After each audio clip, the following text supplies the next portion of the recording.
Hello guys, তো আমি সৌমিলি চলে এসেছি আজকে রথ দেখতে। তো আমাদের কৃষ্ণনগরের পোস্ট অফিসের মুখে অনেক রথ বসে, তাই আমি আর মা রেডি হয়ে চলে এসেছি। তো দেখতেই পাচ্ছ এখানে একটা সুন্দর রথ দাঁড় করানো, আর ওদিক দিয়ে পুরো রথ যাচ্ছে। আজকে যে রথের মেলা, চারিদিকে ছোট থেকে বড় প্রচুর রথ।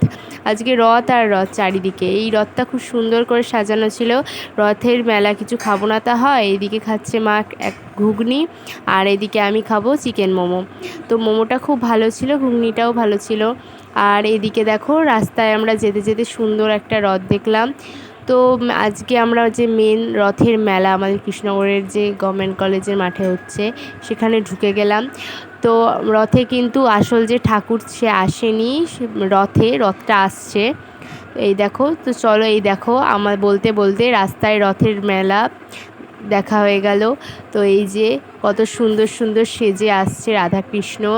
এদিকে অনেক নাচ গানও হচ্ছে ঠাকুরকে আগমনের জন্য।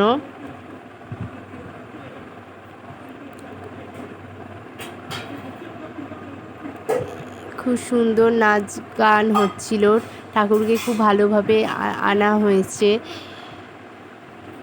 ঠাকুরকে খুব সুন্দর করে সাজানো হয়েছে।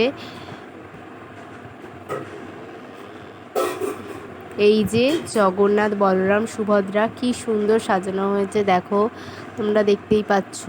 এটা হচ্ছে ঠাকুরতলার যে নৃসিংহদেবতলা ওখানকার রথ। আর এদিকে দেখো আমি একটু রথ টানছি, এই হাতটা ওঠানো মা ঠিক করে ধরতে পারছিল না বলে এটা কাটতে পারিনি, তোমরা কিছু মনে করো না। তো দেখো আমি রথটা নিয়ে যাচ্ছি, আর এদিকে আমাদের গভর্নমেন্ট কলেজের যে মাঠ, আবারও চলে এলাম, রথটা নিয়ে আসছে। এই দেখো কি সুন্দর দেখতে লাগছে ঠাকুর তিনটেকে।